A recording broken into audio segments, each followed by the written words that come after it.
ओबीसींच्या मागण्यांसंदर्भात मुंबईत थोड्याच वेळात एका महत्त्वाच्या बैठकीला सुरुवात होते। ओबीसींच्या शिष्टमंडळासोबत ही बैठक होणार आहे। लक्ष्मण हाकेंच्या 6 समर्थकांचा शिष्टमंडळामध्ये समावेश आहे। पंकजा मुंडे, छगन भुजबळ आणि पडळकर बैठकीला उपस्थित राहतील। ओबीसींच्या शिष्टमंडळासोबत आता सरकार चर्चा करणार आहे। आजच्या चर्चेतून तोडगा निघतो का हे पाहणं देखील महत्त्वाचं आहे। फडणवीसांसोबत देखील चर्चा केली जाईल, मुख्यमंत्री शिंदेंसोबत देखील चर्चा केली जाईल। या बैठकीकडे आता महाराष्ट्राचं लक्ष लागलेलं आहे। थोड्याच वेळात मुंबईमध्ये या महत्त्वाच्या बैठकीला आता सुरुवात होते।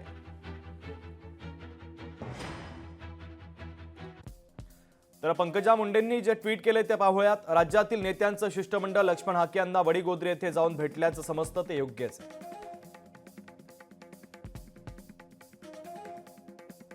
सत्तेचा गैरवापर करून किंवा दबावाखाली चुकीचं सर्टिफिकेट दिलं गेलं आहेत का याची चौकशी करावी। ओबीसी आरक्षणाला धक्का कसा लागत नाही याबद्दलची स्पष्टता करावी, या त्यांच्या 2 मागण्या आहेत। भाजपच्या नेत्या पंकजा मुंडे यांचं हे ट्विट। तर या बैठकीच्या संदर्भातले अधिकचे अपडेट देण्यासाठी आपल्या प्रतिनिधी ज्योत्स्ना गंगणे आपल्यासोबत मुंबईतून जोडल्या जात आहेत। ज्योत्स्ना, मुंबईत थोड्याच वेळात ही महत्त्वाची बैठक सुरू होते। ओबीसींचं शिष्टमंडळ बैठकीसाठी येत आहे। या बैठकीतून तरी ओबीसी आरक्षणाच्या संदर्भात तोडगा निघू शकतो का?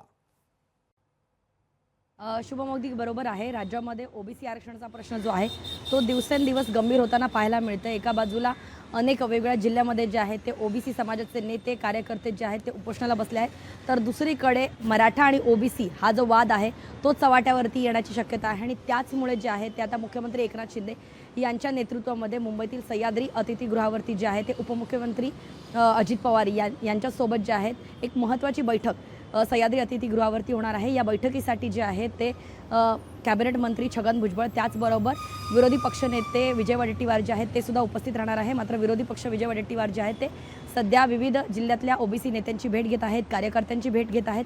आणि काल पण त्यांनी आपण बघितलं की ओबीसी नेत्यांची त्यांनी भेट घेतलेली आहे जे उपोषण करते आहेत। त्यामुळे विजय वडेट्टीवार जे काँग्रेसचे नेते आहेत, विरोधी पक्ष नेते आहेत, ते मात्र या बैठकीसाठी VC म्हणजे व्हिडिओ कॉन्फरन्सिंगद्वारे जे आहे ते हजर राहणार आहेत। त्याचबरोबर पंकजा मुंडे, गिरीश महाजन, धनंजय मुंडे आणि इतर जे नेते आहेत, गोपीचंद पडळकर आणि त्याचबरोबर प्राचार्य KP मुंडगे, लक्ष्मण गायकवाड असे अनेक नेते जे आहेत ते या बैठकीसाठी उपस्थित राहणार आहेत। त्याचबरोबर लक्ष्मण हाके जे आहेत त्यांचं शिष्टमंडळ सुद्धा मुंबईला पोहोचलेलं आहे। त्यामुळे आजच्या बैठकीमध्ये नेमक्या प्रशासनाला काय सूचना देतील आणि ओबीसी नेत्यांवरती विविध ओबीसी नेते जे आहेत, कारण ओबीसी हा एक प्रकारची जात नाही आहे, महत्त्वाचे अपडेट या बातमीच्या संदर्भातले पोहोचवलेले आहेत। तुर्तास धन्यवाद। मुख्यमंत्री महोदय सरकार त्याविषयी पॉझिटिव्ह आहे। कोणावरही आम्हाला या ठिकाणी अन्याय करायचा नाही, आपण लक्षात घ्या, कोणावरही अन्याय करायचा नाही। आणि या चर्चेची मला खात्री आहे की या ठिकाणी सकारात्मक निर्णय आपल्याला जो अपेक्षित आहे तोच त्या ठिकाणी होईल। आणि म्हणून आम्ही निघतोय, पण आज संध्याकाळी 5 वाजता अगदी तातडीने सगळे कार्यक्रम बाजूला ठेवून मुख्यमंत्री महोदय उपमुख्यमंत्र्यांनी ही बैठक त्या ठिकाणी ठेवलेली आहे। माझं म्हणणं असं आहे की शासन म्हणते ओबीसी रिझर्वेशनला धक्का लागणार नाही आणि आंदोलनकर्ते म्हणत आहेत की ऑलरेडी आम्ही ओबीसी मध्ये घुसलेलो आहोत आणि सगळे सोयऱ्याच्या अध्यादेशाद्वारे आम्ही पूर्ण घुसणार आहोत। या दोन्ही प्रश्नाचं खरं काय आणि खोटं काय? तर दोघेही वन टाइम खरं बोलू शकत नाही, वन टाइम खोटं बोलू शकत नाही। कोणतरी एक जण खोटं बोलते नाही, कोणतरी एक जण खरं बोलते। मराठ्याच्या नोंदी रद्द करा, काय नियत तुमची मराठी विषयी हे सगळं ठरवून आहे असं म्हणणं आहे का तुमचं? ठरवून नाही काय, आता उघडं पडलं ना 57 लाख नोंदी रद्द करा, म्हणजे याचा अर्थ काय होतो? याचा अर्थ काय होतो? अरे किती जळके आहेत तुम्ही मराठ्यांविषयी, उघडं पडलं ना। तुम्ही नोंदीचा विषय नव्हता काढायला पाहिजे, दुसरा काढत का नव्हती? पुढच्या महत्त्वाच्या बातमीकडे वळतो। लक्ष्मण हाकेंचा मनोज जरांगे पाटलांच्या विरोधात हल्लाबोल आता पाहायला मिळतो। ओबीसी नेते 492 जातींची भाषा करतात, जरांगे फक्त मराठ्यांची करतात, खरे जातीयवादी जरांगे आहेत असा हल्लाबोल आता लक्ष्मण हाके यांनी केला। कायम सत्तेत राहिलेल्या मराठ्यांना ओबीसींची वेदना कशी समजणार असा सवालही त्यांनी उपस्थित केला। ओबीसींनी आरक्षण खाल्लं असतं तर ओबीसींचे 400 कारखाने असते। जरांगेंना आरक्षणातील शून्य नॉलेज असल्याचं देखील लक्ष्मण हाके यांनी म्हटलंय।